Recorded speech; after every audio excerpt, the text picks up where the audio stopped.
వారాల నుంచి రామచంద్రపురం నియోజకవర్గం చుట్టూ రాజుకున్న సీటు వివాదానికి తెరదింపుతూ రాజ్యసభ సభ్యులు తూర్పు గోదావరి జిల్లా పార్టీ సమన్వయకర్త పిల్లి సుభాష్ కీలక వ్యాఖ్యలు చేశారు.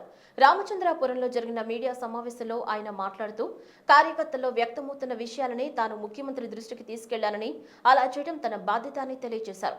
పార్టీ మారుతున్నారని వచ్చే వార్తలు అవాస్తవమని చెప్తూ గత 10 సంవత్సరాల్లో దివంగత నేత వైఎస్ రాజశేఖర రెడ్డి, ముఖ్యమంత్రి జగన్, వైఎస్ఆర్సీపీతో తనకున్న అనుబంధాన్ని గుర్తు చేస్తూ పునాది నుంచి తాను ఒక పిల్లర్గా ఉన్నానని తెలియజేశారు.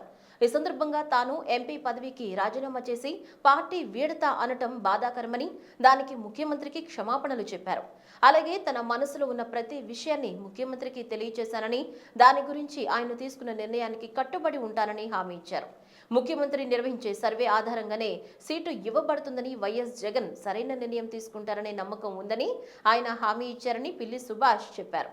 రామచంద్రపురంలో ఎవరి పని వారదని మంత్రి వేణును ఉద్దేశించి అన్నారు. జగన్ నుంచి పాజిటివ్ నిర్ణయం వస్తుందని ఆశిస్తున్నారని అన్నారు. గౌరవ ముఖ్యమంత్రి గారి నేతృత్వంలో ఇవాళ చెప్పిన విషయం ఏంటంటే, గౌరవ ముఖ్యమంత్రి గారి నేతృత్వం ఉన్నటువంటి వారి యొక్క పర్సనల్ సర్వే టీం ఉంది ఒకటి.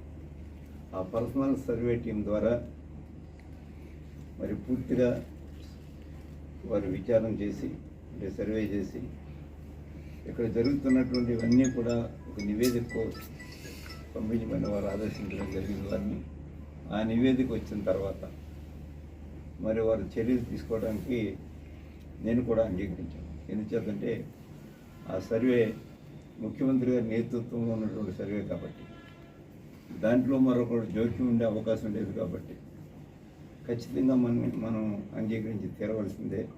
తప్పకుండా ఆ సర్వే రిపోర్ట్ ఆధారంగానే తదుపరి చర్యలు ఉంటాయి అనే మాట వారు చెప్పినందున దానికి నేను మనస్ఫూర్తిగా అంగీకరిస్తూ, ఏదైనా కానీ అధికారం పార్టీలో ఎవరున్నప్పటికీ వారు ఖచ్చితంగా కార్యకర్తల యొక్క మనోభావాలకు విరుద్ధంగా, కార్యకర్తల అభీష్టానికి విరుద్ధంగా ఎవరి మీదైనా కొన్ని కంప్లైంట్ ఇస్తే వాళ్ళు నా కార్యకర్తలు అనే మాట మాట్లాడటం అనేది సమంజసమైనది కాదు.